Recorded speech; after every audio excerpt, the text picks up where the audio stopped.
प्यारे भाइयों बहनों, सबों को जय यीशु। आज हम सब वर्ष के सामान्य काल के 8वां सप्ताह में प्रवेश करते हैं। आज के तीनों पाठों के माध्यम से प्रभु यीशु ख्रीस्त हम सबों को आत्मज्ञान, आत्म परीक्षण और अपने अंतरात्मा की यात्रा करने के लिए निमंत्रण देते हैं। कृष्ण मेरे प्यारे भाइयों बहनों, आत्मज्ञान या अपने आप को जानना सबसे बड़ा ज्ञान है, क्योंकि जब हम सब अपने आप को जानते हैं, अपने आप को पहचानते हैं, अपनी असलियत को जानते हैं, तो हमारा जीवन विनम्र होता है, हमारा जीवन सरल होता है।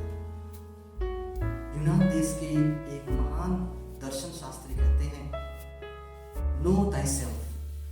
इसका मतलब यह है, अपने आप को जानो, अपने आप को पहचानो।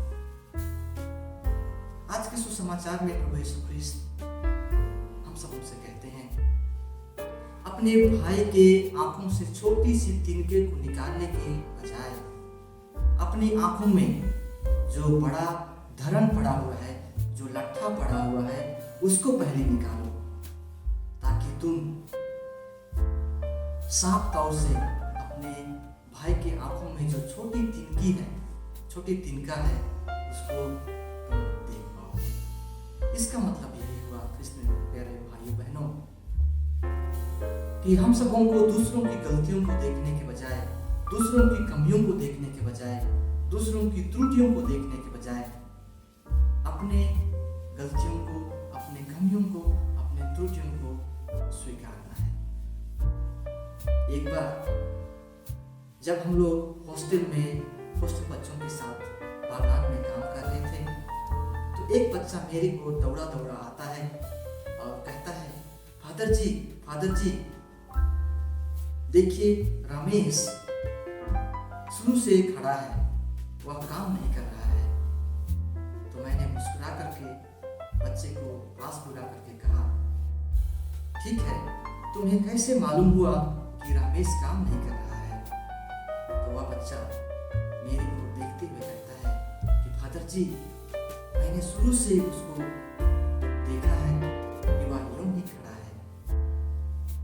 तब मैं उस बच्चे को अपनी ओर खींचा और उसके कंधे पर हाथ रख करके प्यार से उसको समझाया कि जब तुम उसको शुरू से देख रहे हो, इसका मतलब यह हुआ कि तुम भी कुछ काम नहीं कर रहे हो, बस उसको देखते जा रहे हो।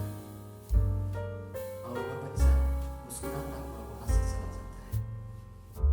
कृष्ण मेरे प्यारे भाइयों बहनों, दूसरों की गलतियों को देखना, दूसरों की कमियों को देखना, दूसरों की त्रुटियों को देखना सबसे आसान काम है, लेकिन अपनी गलतियों को देखना, अपनी कमजोरियों को स्वीकारना, अपनी अंतरात्मा की यात्रा करना सबसे कठिन काम है।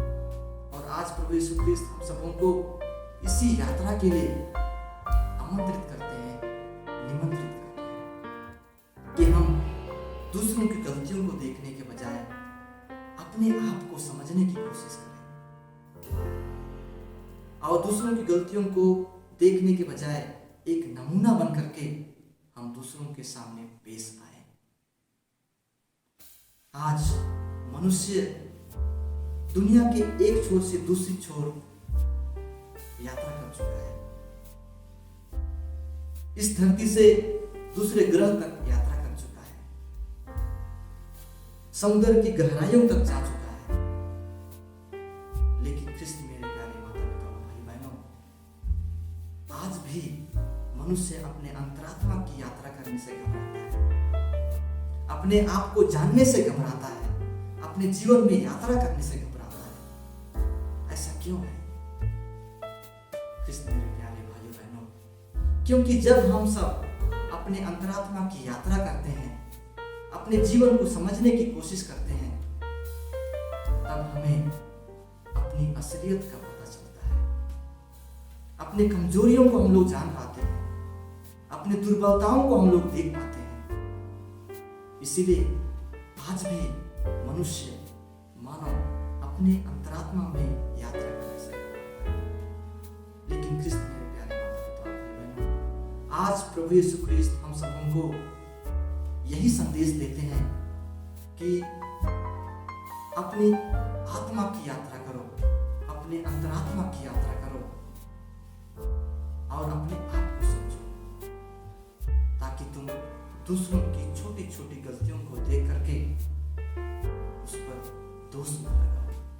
मत्ती रचित सुसमाचार अध्याय 7 पद संख्या 1 में कहते हैं, दोष मत लगाओ ताकि तुम भी दोषी न ठहराया जाए। ख्रिस्त मेरे प्यारे माता पिता और भाई बहनों, अगर हम सब अपनी कमजोरियों को स्वीकारेंगे, अपनी कमजोरियों को जानेंगे, तो हम लोग दूसरों के प्रति सहानुभूति की दृष्टि से हम लोग दूसरों को देखेंगे। हमारा परिवार में हमारा जो दृष्टिकोण है वह अलग होगा। जब हमारे परिवार में कोई छोटी गलतियां करते हैं तो हम लोग उनको दोषी नहीं ठहराएंगे, हम लोग उनको क्षमा करेंगे, हम लोग उनको स्वीकार कर पाएंगे, क्योंकि सभी मनुष्य कमजोर हैं। किसी न किसी क्षेत्र में सभी मनुष्य कमजोर हैं।